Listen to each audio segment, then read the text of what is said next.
Bonjour, l'histoire cachée du service de table à la russe qui a été copié par les Français. Oui, et oui, c'est l'original en fait du service de table à la française qui a été copié par les Russes en 1810 lors d'un dîner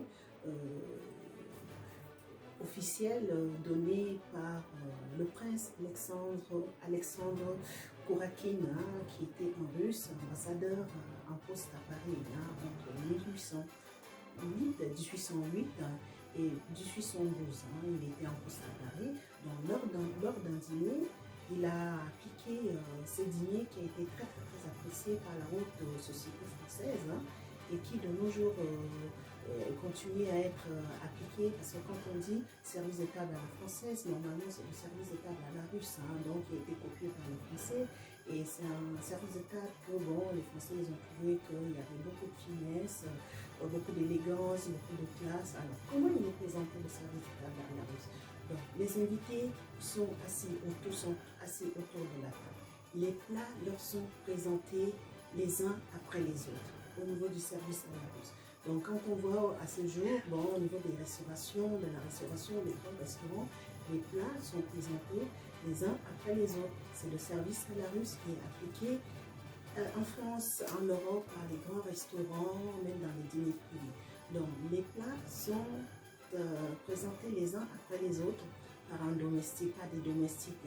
Et ce service, en fait, représente beaucoup d'avantages, c'est-à-dire que il y a très peu de domestiques qui font le service de table par rapport à l'époque du XVIIIe siècle, auquel on se retrouvait avec beaucoup de domestiques, auxquels il y avait des grandes tables à la française, tout était posé directement sur la table, et les plats étaient froids, et il y avait beaucoup de domestiques et tout, les plats étaient alourdis.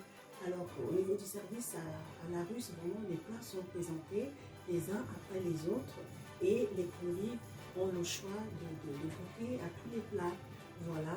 Et puis il y a très peu de domestiques et ça permet aussi en sorte que les invités mangent chaud, c'est-à-dire que c'est de l'assiette à la table.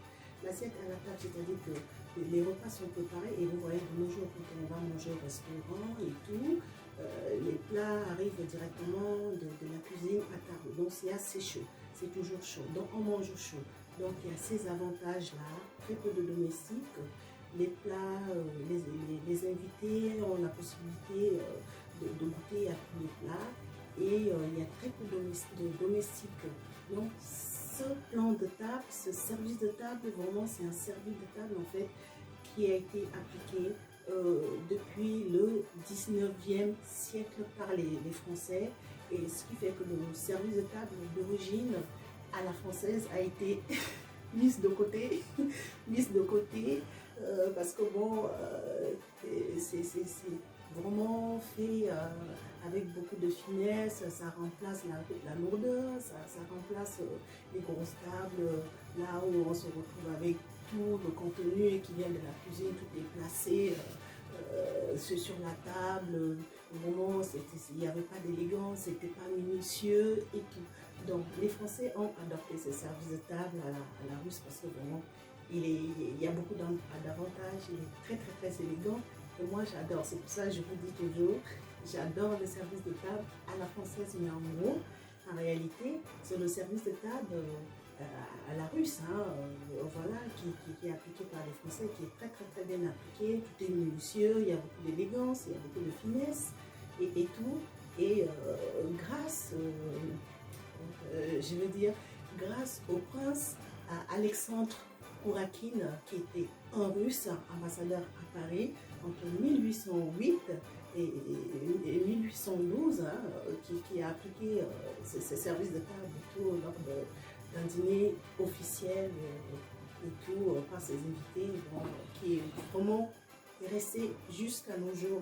Donc voilà. Voilà la grande histoire cachée du service de table à la russe, copié par les Français. Assez événementiel avec Cléo et Francis. Merci.